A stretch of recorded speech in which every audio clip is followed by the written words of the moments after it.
Dans les textes de la liturgie de cette messe, il est question de lèpre et donc de lépreux, de refuge, de délivrance et d'imitation.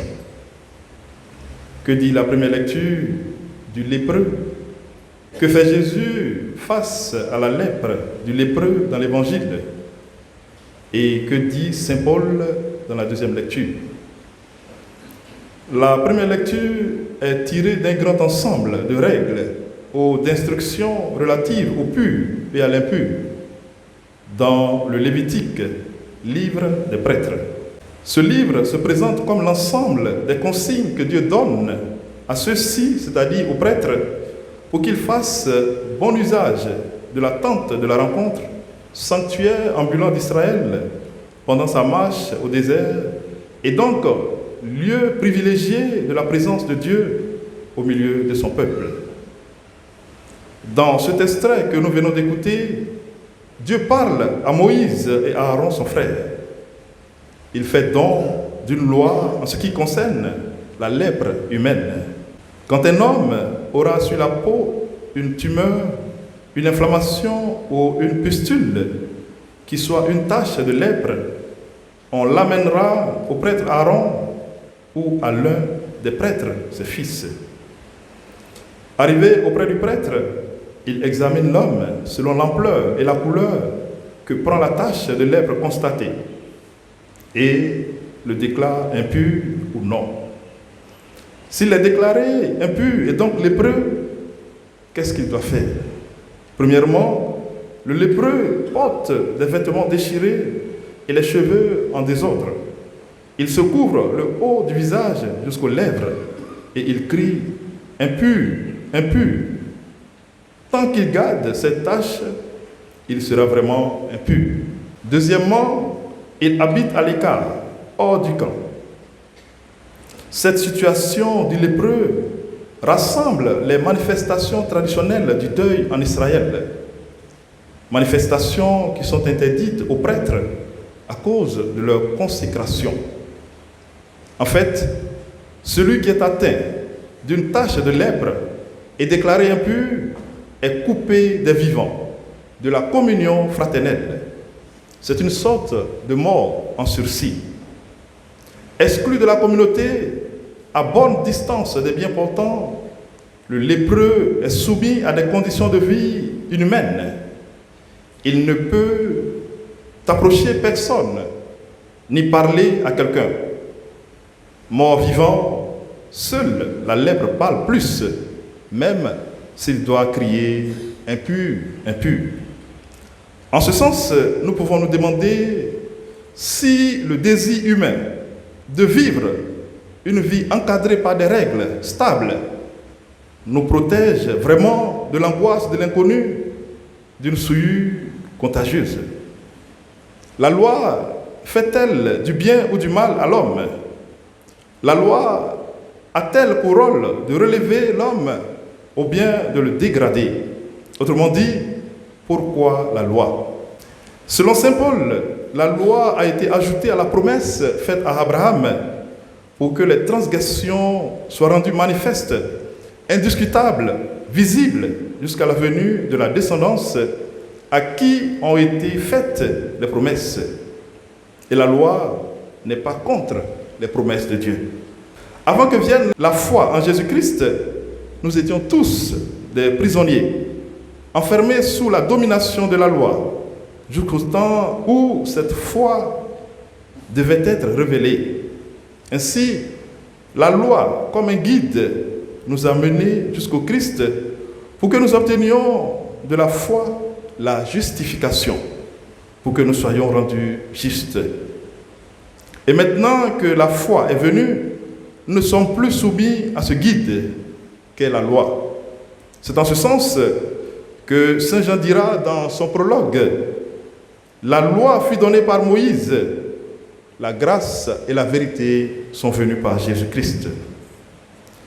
Frères et sœurs, chers amis, c'est ici le lieu de définir ce que nous entendons par lèpre dans ces textes bibliques. Naturellement, la lèpre est une maladie infectieuse et chronique qui attaque la peau, les nerfs et les muqueuses. Elle finit par provoquer des taches blanches, des pertes de sensations, une faiblesse musculaire et une paralysie. C'est une maladie très handicapante et stigmatisante. Mais avec les pères de l'Église et dans le sens mystique, nous pouvons dire que la lèpre est un symbole du péché. Ses débuts et sa manifestation s'apparentent au début et à la manifestation du péché. En ce sens, une tumeur, une inflammation ou une pustule, c'est l'orgueil, le refus de pardonner, la profanation de la vérité et leurs conséquences. En un mot, le péché et ses maux, le péché et ses délices. Étant donné que le salaire du péché, c'est la mort, la lèpre est aussi une image de la mort opérant dans la vie, puisque les parties du corps qui en sont affectées meurent réellement, tandis que le malade continue à vivre. Si les mouvements des textes permettent de voir que dans la première lecture, le lépreux doit être mis à l'écart, hors du camp, hors de lui-même, séparé des autres et loin de Dieu. Dans l'Évangile, le lépreux s'approche de Jésus, la grâce et la vérité, le grand prêtre, le sacrificateur ultime et éternel.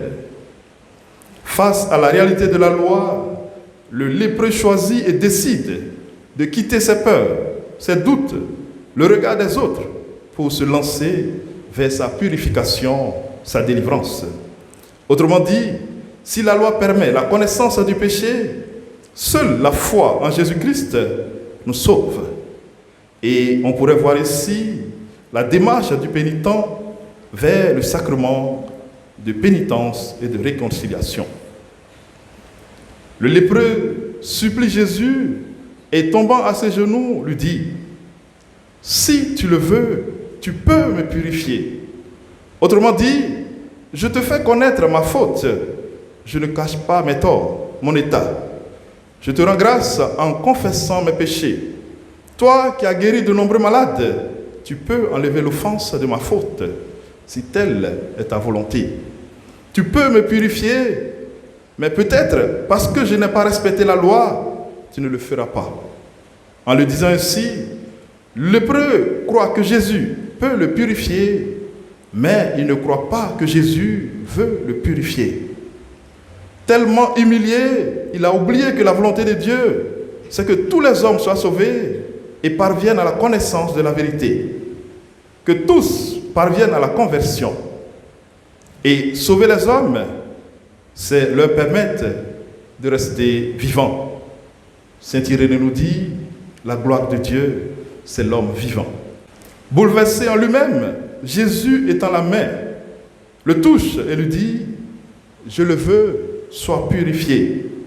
À l'instant même, la lettre le quitta et il fut purifié. Frères et sœurs, chers amis, ce n'est pas par sa seule parole que Jésus guérit ce lépreux, mais il le touche de sa main parce qu'il est écrit dans la loi de Moïse, celui qui aura touché un lépreux sera impur jusqu'au soir. Il voulait montrer que cette souillure n'était qu'extérieure et que la loi n'avait pas été portée pour lui, Jésus, mais pour les simples mortels, et que pour lui, il est en réalité le maître de la loi, et qu'il guérissait ce lépreux, non en serviteur, mais comme maître de la loi. Il convenait donc qu'il touche ce lépreux, bien que cependant ce contact n'est pas nécessaire pour opérer sa guérison. En le touchant et en lui parlant ainsi, non seulement Jésus ne détruit point, mais il confirme plutôt l'opinion qu'avait le lépreux de sa puissance. La parole de Jésus a une efficacité souveraine et ses guérisons témoignent de son identité de Seigneur et Sauveur. Ainsi, le lépreux guéri peut proclamer et répandre la nouvelle. Heureux l'homme dont la faute est enlevée et le péché remis. Heureux l'homme dont le Seigneur ne retient pas l'offense, dont l'esprit est sans fraude. Que le Seigneur soit votre joie, exultez, homme juste. libéré de toute entrave, de tout péché, et redevenu homme, et donc vivant, le miraculé n'a sa place auprès de Jésus qu'avec l'authentique statut d'homme, et bien plus, d'homme sauvé. C'est-à-dire, en tant que membre d'une communauté, et bien plus, en tant que membre de la communauté des croyants et du peuple même de Dieu. Mais, il est bien plus qu'un simple membre de la communauté. S'il a été réintégré miraculeusement dans celle-ci, c'est comme prophète. C'est dans ce sens que saint Paul dira « Imitez-moi, comme moi aussi j'imite le Christ ». Nous imitons, frères et sœurs, saint Paul en ayant une foi profonde en Christ, en nous laissant toucher et purifier par lui. Et nous imitons le Christ en pardonnant, en libérant nos frères et sœurs, les captifs, les malades, le tout pour la gloire de Dieu, le salut de nos âmes et le bien de son peuple. Amen.